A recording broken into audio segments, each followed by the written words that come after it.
আব্দুল্লাহ ইবনে মুবারক রাহমাতুল্লাহি আলাইহি তিনি হজে গেলেন। আল্লাহর ঘর বাইতুল্লাহর সামনে তিনি একটু ঘুমাইলেন।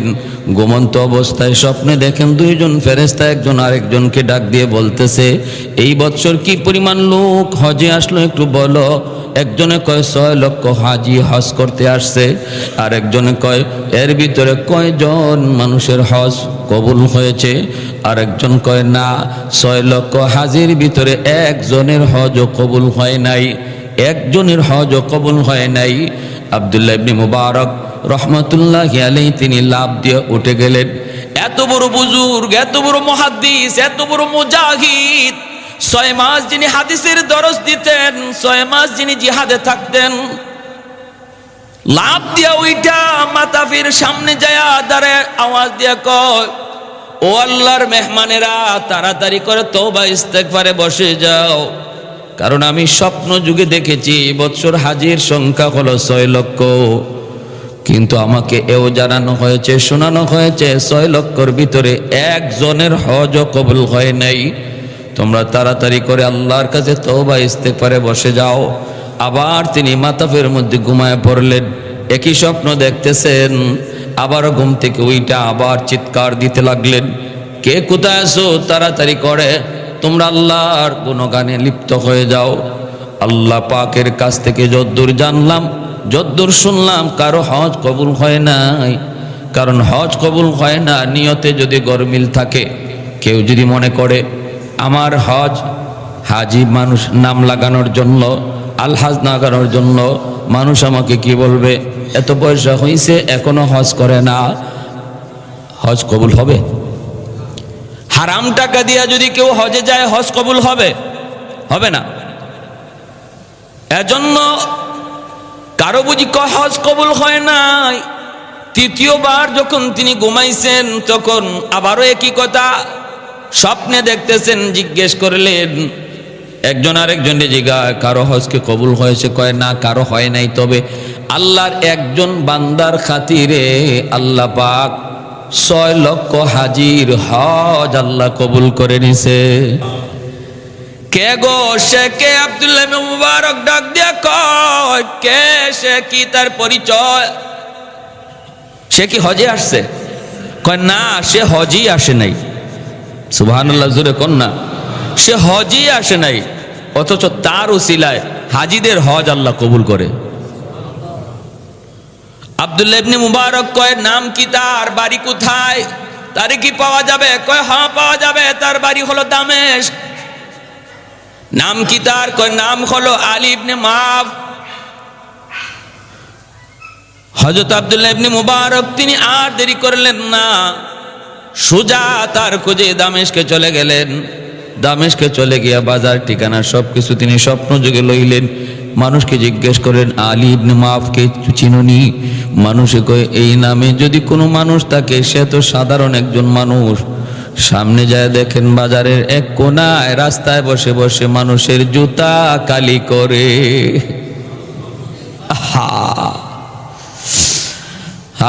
আর আমরা হালাল কোনো কাজ, সেটা যদি ছোট্ট হয়, নিম্নমানের হয়, আমরা এটাকে ঘৃণা করি, মনে এই কাজ করে, রিক্সা চালায়, ওই মুদির দোকানদারি করে, এটা করে। কি মনে করলা তুমি? আহারে,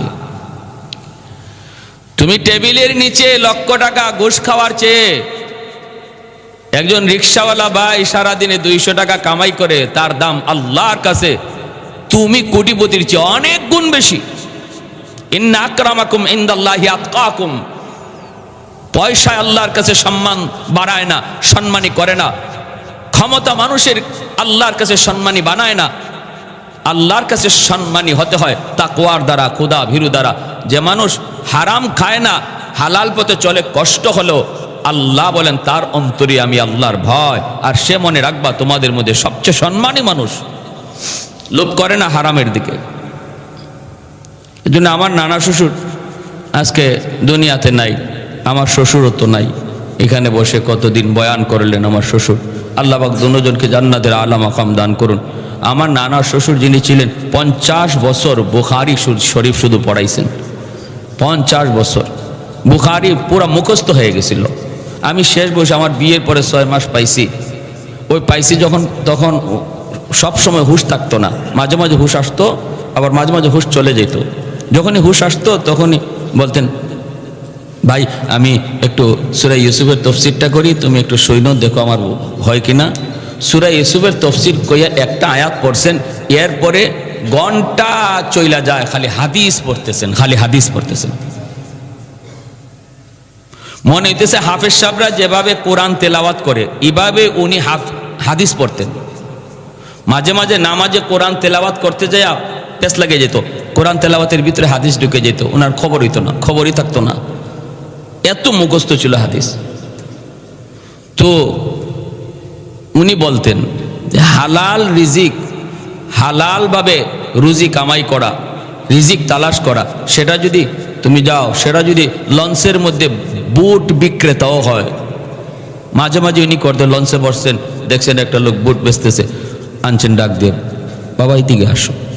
খুব মায়া করতেন তারে, খুব মায়া করতেন। বুট বেচে, চানাচুর বেচে, এই বেচে খুব মায়া, আসে আনতে, আনলে 10 টাকার আমার বুট দাও, 5 টাকার চানাচুর দাও। পাশে যারা থাকতো, দেখো দেখো তার এই কষ্ট করে এই যে রুজিটা করতেছে, এটা 100 বিন্দু পরিমাণ কোনো ভেজাল নাই, নির্ভেজাল হালাল টাকা। মাঝে মাঝে উনি নিজে এত বড় মুহাদ্দিস, বাজারের মধ্যে আতর নিয়ে বসে যেতেন, আতর বিক্রি করতেন রাস্তায়। মানুষ হুজুর হুজুর এটা কেমন লাগে, তোমার কেমন লাগে লইয়া তো আমি দুনিয়াতে চলবো না, আমারে এখানে আতর বিক্রি করতে দেখতেছো, তোমার কেমন লাগে, তোমার কেমন লাগে লইয়া আমি দুনিয়াতে চলবো না। তুমি পোষাইলে আমার কাছে আতর নিবা, নিলে 10 টাকা দাও, আতর নিয়ে বাগো। এই সে অবস্থা, তারা এইভাবে চলে গেছেন দুনিয়াতে। তো উনি বলেন যে গিয়া দেখেন যে এরকম মুচি, কি ভাই আমি তোমার মেহমান হতে পারি, কে আপনি? বলে আমি আব্দুল্লাহ ইবনে মুবারক। এই লোক তো অবাক হয়ে গেছে, আল্লাহু আকবার, আপনি জগতের বর্তমান জমানার সবচেয়ে বড় মুহাদ্দিস, আমার কপাল, আমার ভাগ্য, আপনি এখানে। বলে চলেন আপনাকে মেহমানদারি করব। তারপরে বলতেছেন যে ভাই তোমার এমন কি আমল আছে একটু কও। কি সে? তুমি হজে যাও নাই, কিন্তু তোমার উসিলায় 6 লক্ষ হাজির হজ আল্লাহ কবুল করছে। ঘটনা কি? সে সেজদায় পড়ে আল্লাহর কাছে কাঁদতে শুরু করছে। আলী ইবনে মুআফ আল্লাহর কাছে কাঁদতেছে সেজদায় পড়ে, আর বলতেছে যে আমার তেমন কোনো আমল নাই, তবে আমি আমার এই কর্ম থেকে কিছু টাকা জমাইছিলাম আমি হজে যাওয়ার নিয়তে। আজকে কয়েক বৎসর যাবত একটা থলিতে, আমি যখন ওই থলিতে টাকা জমাইছি হজে যাব, তো একদিন আমার বিবি সাহেবের এরকমভাবে গোশত খাওয়ার খুব প্রয়োজন, গোশত খাওয়ার খুব ইচ্ছা জাগছে, কিছু নাই ঘরে। তো আমি পাশের বাড়িতে একটু গোশত আনার জন্য গেলাম, ঘ্রাণ পাইলাম, ওই বাড়িতে গোশত রান্না হয়েছে। গিয়ে ওই মহিলাকে বললাম, মাগো একটু গোশত দিবা, আমার বিবি খাইতে চায়। তখন ওই ঘর থেকে মহিলা কান্দে আর বলে, এই গোশত তোমার জন্য হালাল নয়, এই গোশত শুধু আমার জন্যই হালাল। কেন? আমার ঘরে আজকে অনেকগুলি এতিম, বাবা তাদের নাই, কয়েকদিন যাবত উপবাস, বাচ্চাগুলি পেটের ক্ষুধায় একদম কাতর হয়ে বিছানায় পড়ে গেছে।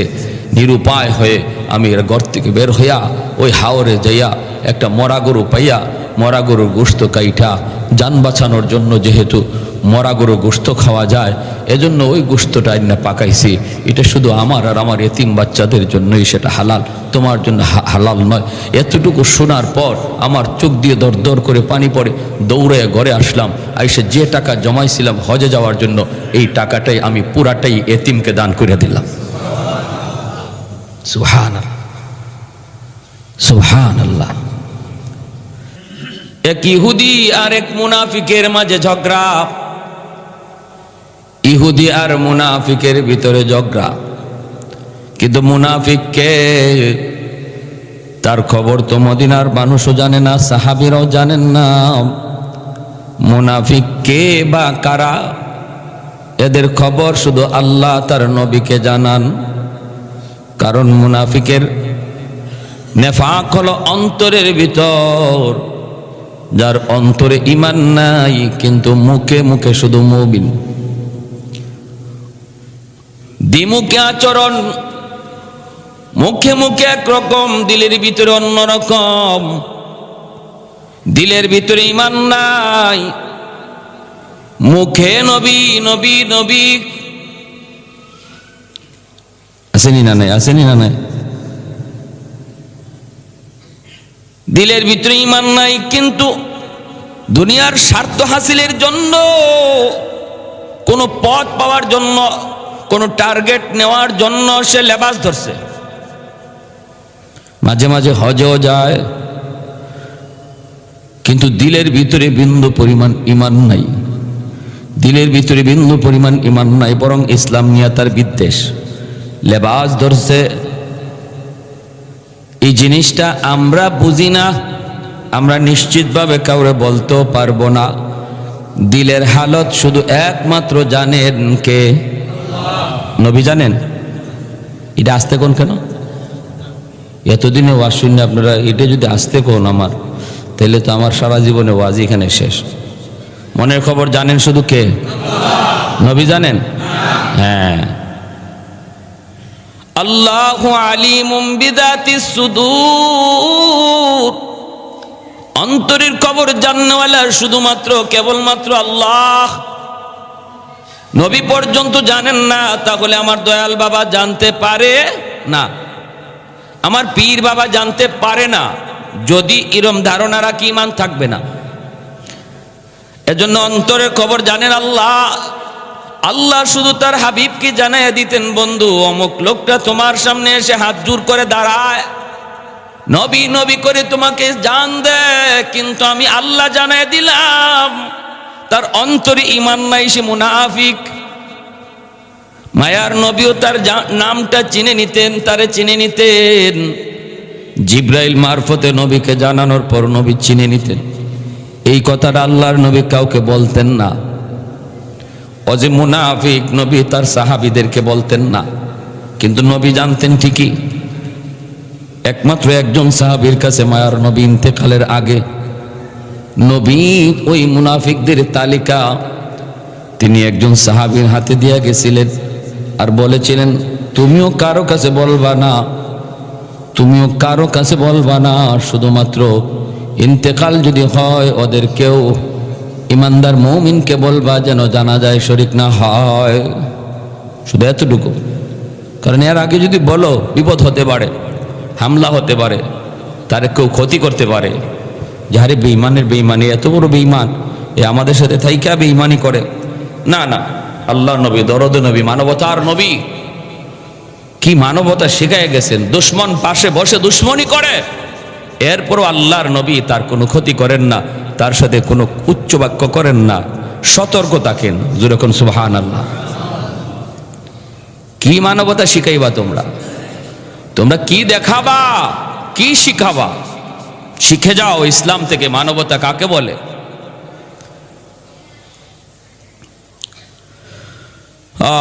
তো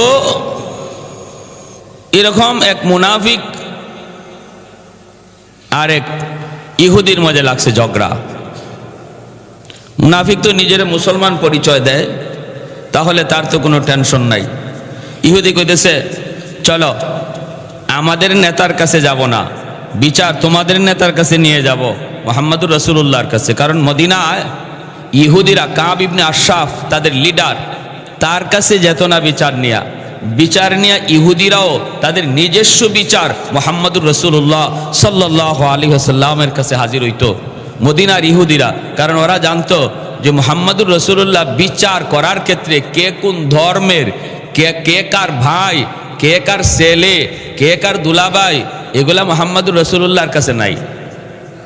এটা ইহুদিরা ভালো করে বুঝতো। এজন্য ওরাই ওদের নেতা বাদ দিয়া নবীজির কাছে বিচার নিয়ে হাজির হইত।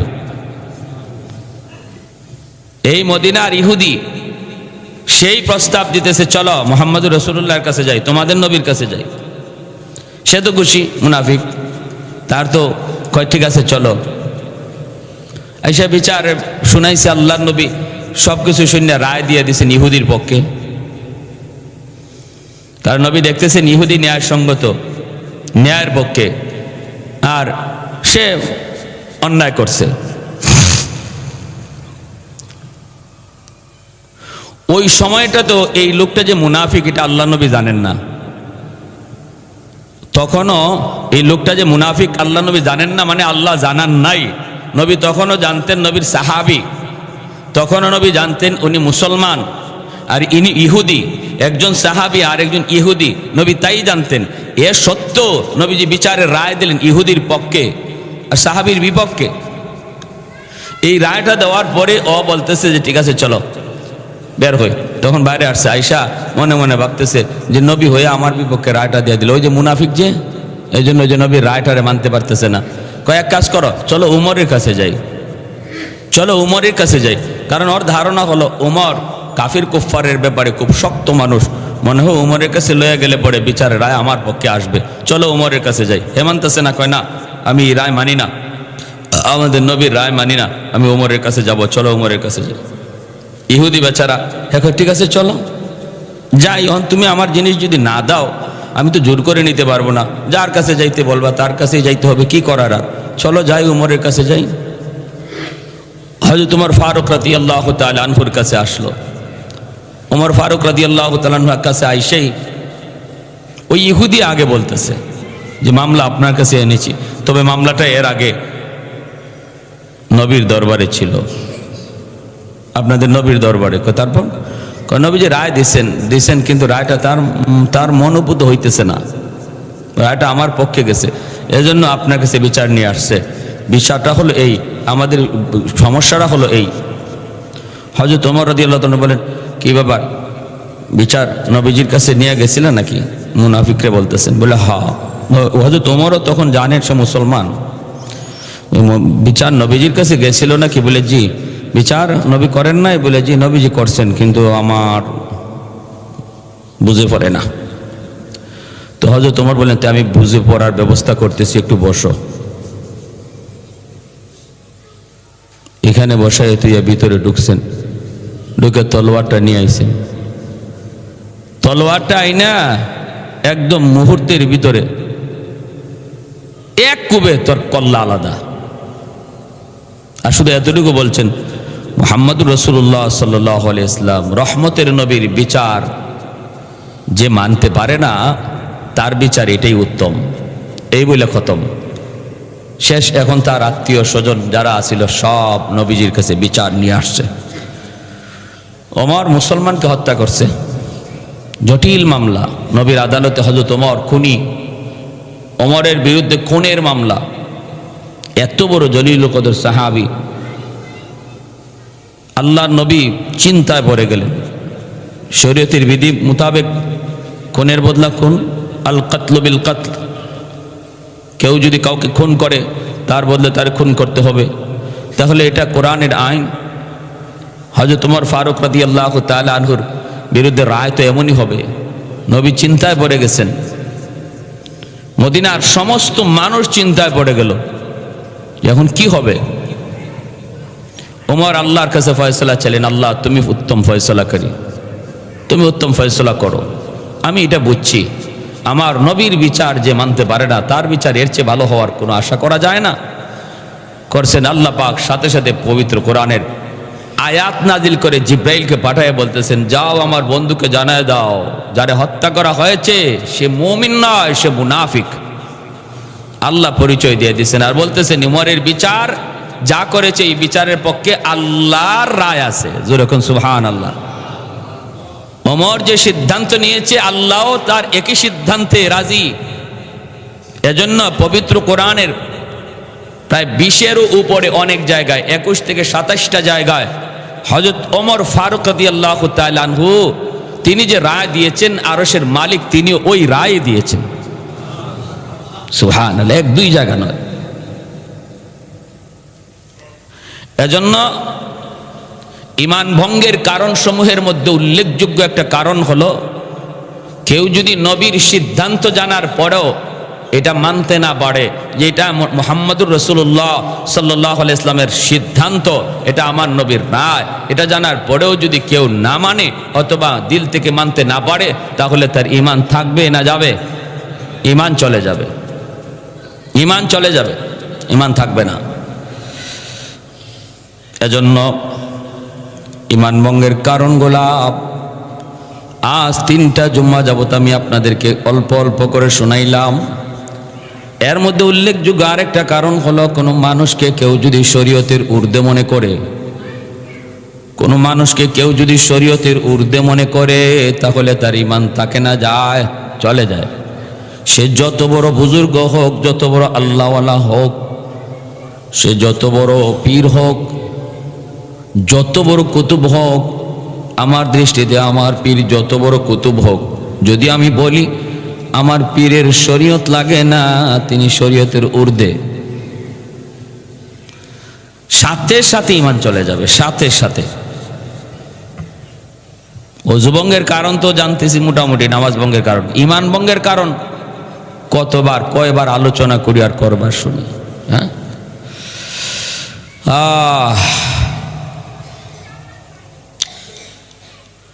ভাইরা আমার, এজন্য বলতেছিলাম আল্লাহর নবী, রহমতের নবী, মায়ার নবী,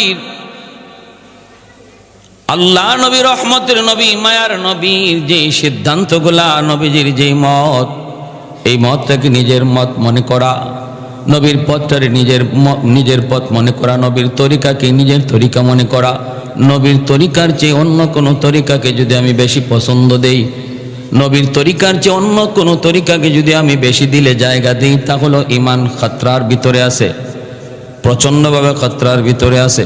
ভাইরা, জন্যই সর্বদা খেয়াল রাখা, আমার এত বড় দৌলত, দৌলতে ঈমান, আল্লাহ আমাকে এত মায়া করে, এত দয়া করে আল্লাহ আমাকে দিয়েছেন, যার জন্য কোনো দরখাস্ত ছিল না, যার জন্য কোনো আবদার ছিল না, যার জন্য আল্লাহর কাছে আমার কোনো ধরনের অ্যাপ্লিকেশনও ছিল না।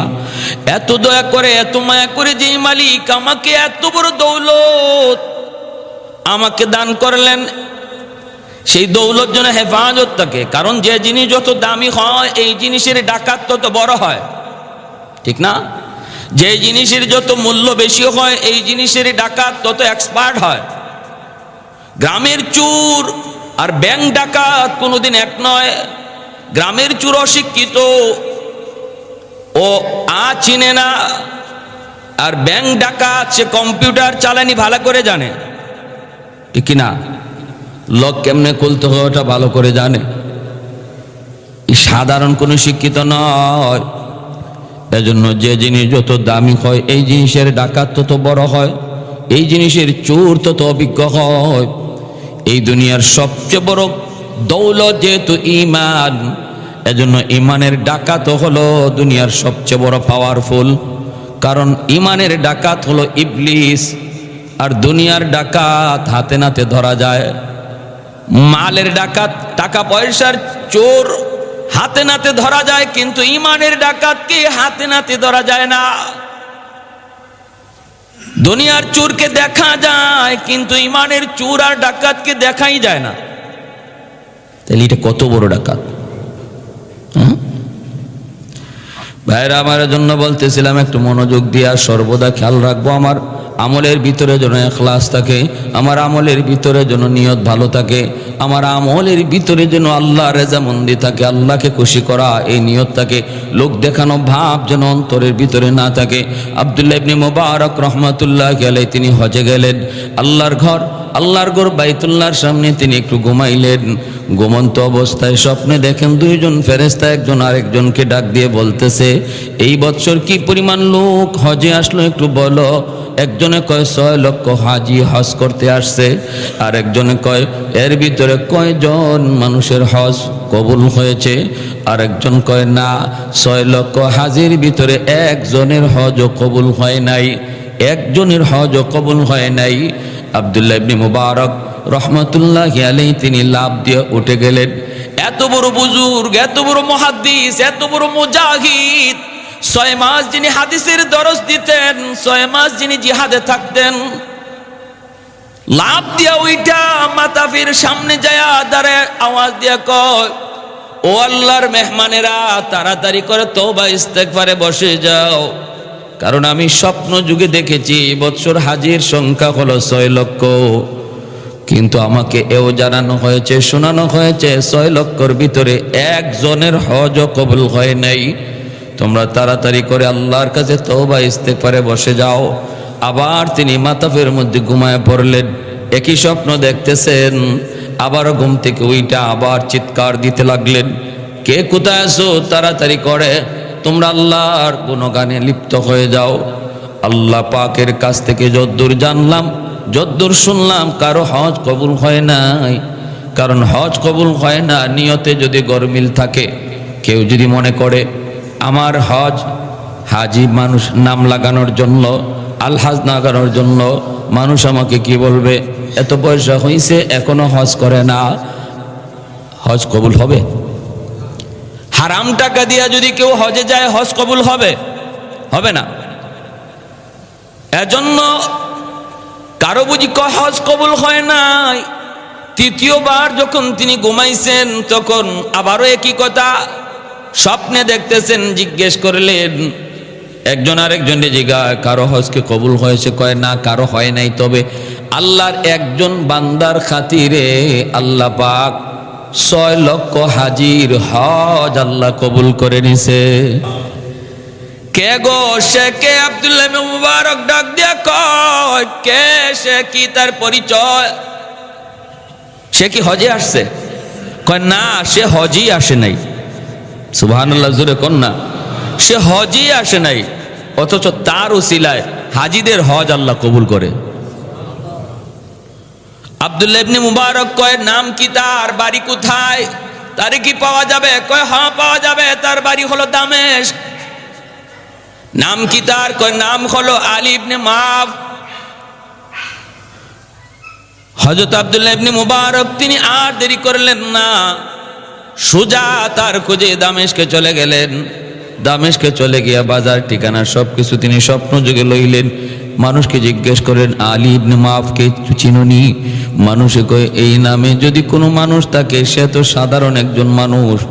সামনে যায় দেখেন বাজারের এক কোনায় রাস্তায় বসে বসে মানুষের জুতা কালি করে।